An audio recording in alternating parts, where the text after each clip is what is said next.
जागा वाटप हळूहळू होत आहेत। 20 मेला निवडणूक नाशिकची आहे, त्यामुळे अजून वेळ आहे। 5 टप्प्यात निवडणुका आहेत, त्यामुळे हळूहळू होत आहे। काही ठिकाणी खूप वेळ आहे। विरोध करा, पण बोलताना जपून बोला। लोक ठरवतील कोण काम करतात, कोण नाही। असं आहे की हळूहळू होत आहे जागा वाटप। आता अगदी नाशिकचं जरी आपण म्हटलं तर आता आपली निवडणूक किती तारखेला आहे? 20 मेला आहे आणि काय ते 26 एप्रिलला फॉर्म भरायचे, 24-26 काहीतरी, बरोबर?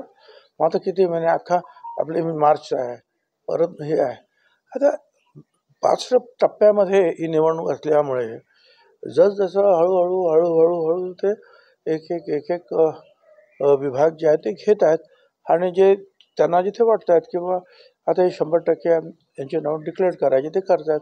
काही ठिकाणी चर्चा होते, तर ही प्रक्रिया चालू राहील ना, आणखी महिनाभर सुद्धा चालू शकते।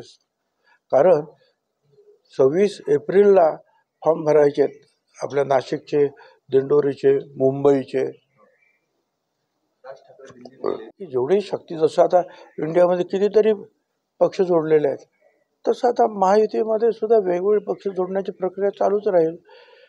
तिथे साऊथमध्ये सुद्धा जसे चंद्रबाबू आहेत, इतर आणखीन कोण कोण आहेत, हे प्रयत्न सुरू राहणार। आणि राज ठाकरे आल्यामुळे निश्चितपणे जे आहे शक्ती वाढेल, कमी काय होणार नाही महायुतीची। पर ते संबंध जे आता जे प्रस्थापित होते ते विधानसभेला उपयोगी पडतील, महानगरपालिकेला उपयोगी पडतील। त्या दृष्टीनं ते येत असतील आणि त्यांना बरोबर ते ठेवत असतील महायुतीचे हे शीर्षस्थ नेते, तर ही चांगली गोष्ट आहे। आता हा खरं म्हणजे याच्यावर भाष्य करणं आम्ही योग्य होणार नाही, परंतु हे असं दिसत आहे की अजितदादाचे बरेचसे सर्व नातेवाईक, भाऊ वगैरे जे आहेत, अजितदादाच्या विरोधात उभे राहील। माझं एवढंच म्हणणं आहे त्या सगळ्यांना की ठीक आहे, तुम्हाला अजितदादांना विरोध करायचा करा, कुणीतरी विरोध करतंच, कुणीही उभं राहिलं तरी कुणीतरी विरोध करतंच, करा। परंतु भाषेवर थोडंसं जरा नियंत्रण ठेवलं तर बरं होईल। शेवटी आज राजकारणात तुम्ही एकमेकाच्या विरुद्ध उभे राहिलात तर तुमचं रक्ताचं नातं काय हे काही तुटत नाही। आज ना उद्या जे आहे हे परत तुम्हाला कुटुंब म्हणून एकत्र कुठल्या तरी कार्यक्रमामध्ये यावंच लागणार आहे, चर्चा करावी लागणार आहे, एकमेकाचं तोंड बघावंच लागणार आहे। त्यामुळे ही रक्ताची नाती काही तुटत नाहीत। अगदी आता अलीकडे कितीतरी भांडण झालं उद्धव ठाकरे आणि राज ठाकरे, तर उद्धवजीचं काही अडचण निर्माण झाली तर राज ठाकरे जातात, राज ठाकरेकडे काय झालं काय तर ताबडतोब उद्धवजी फोन करतात, काय झालं। त्यामुळे रक्ताची ही नाती असतात, तर हे लक्षात ठेवूनच जे आहेत ही वक्तव्य केली पाहिजेत, असं माझं मत आहे। नाही, असं आहे की हळूहळू होत आहे जागा वाटप। आता अगदी नाशिकचं जरी आपण म्हटलं तर आता आपली निवडणूक किती तारखेला आहे? 20 मेला आहे आणि काय ते 26 एप्रिलला फॉर्म भरायचे, 24-26 काहीतरी, बरोबर? मग आता किती महिने अख्खा आपले मार्च आहे, परत हे आहे। आता 5 टप्प्यामध्ये ही निवडणूक असल्यामुळे जसजसं हळूहळू हळूहळू हळू ते एक विभाग जे आहे ते घेत आहेत आणि जे त्यांना जिथे वाटत आहेत किंवा आता हे 100% यांचे नाव डिक्लेअर करायचे ते करतात। काही ठिकाणी चर्चा होते, तर ही प्रक्रिया चालू राहील ना, आणखी महिनाभर सुद्धा चालू शकते। कारण 26 एप्रिलला फॉर्म भरायचे आपल्या नाशिकचे, दिंडोरीचे, मुंबईचे। ठीक आहे, आता भाजपचे कार्यकर्ते, प्रमुख कार्यकर्ते असं म्हणत असतील, तुम्ही जे म्हणता त्याप्रमाणे की 10 वर्षामध्ये हेमंत गुडसेंनी काही केलं नाही म्हणून जागा त्यांना द्यावी, तर ते तपास होईलच ना त्याचा, खरोखरच लोकांमध्ये लोकमत काय आहे।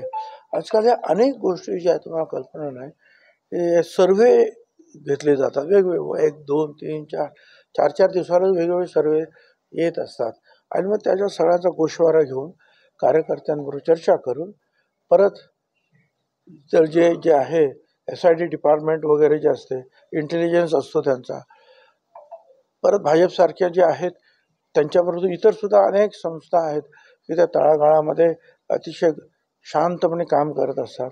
त्या सगळ्यांकडून ज्या ह्या सगळ्या गोष्टीचा गोषवारा घेऊन नंतर ते ठरवतील ना।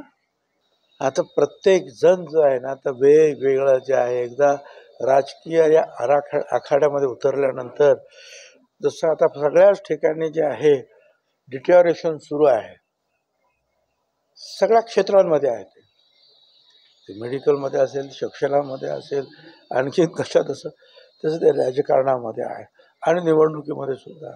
पूर्वीची भाषणं, आताची भाषणं याच्यामध्ये फार फरक पडायला लागलेला आहे. अपप्रवृत्ती काय म्हणेल, कोण काय म्हणेल, कोण काय म्हणेल. पण आता काय करायचं, जोपर्यंत जे आहे असं काही भाष्य कोणी करत नाही की ज्याच्यावर निवडणूक आयोग आक्षेप घेत नाही, तोपर्यंत हे अशा प्रकारचे शब्द वापरले जात आहेत. परंतु शेवटी जे आहे लोक ठरवतात चांगली प्रवृत्ती, अपप्रवृत्ती, कोण काम उपयोगी पडतं, त्यांची कामं कोण करत आहे. सकाळपासून तर रात्रीपर्यंत जे आहे, उशिरापर्यंत जे आहे, कोण धावतं त्यांच्या कामासाठी, विकासासाठी, हे सगळे जग पाहत आहे. आणि लोकांना ह्या सगळ्या गोष्टींची इतर त्यांची जी भाष्य होतात त्याच्यापेक्षा आपल्याला जवळचं कोणाला आपण अप्रोच होऊ शकतो, कोण आपली कामं करू शकतो, हे पण लोक पाहत असतात.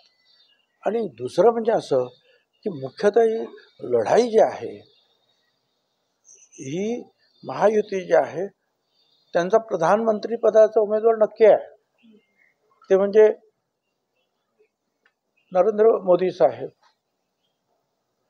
त्यामुळे मोदी साहेबांसाठी काम करण्यासाठी महायुतीमध्ये जे जे लोक आहेत त्यांना काम करावंच लागेल. आणि त्यामुळं त्याने जे आपल्या भाषेवर थोडंसं नाराजगी व्यक्त करणं एवढं ठीक आहे, पण भाषेवर थोडंसं मला असं वाटतं की कंट्रोल आपण केला पाहिजे.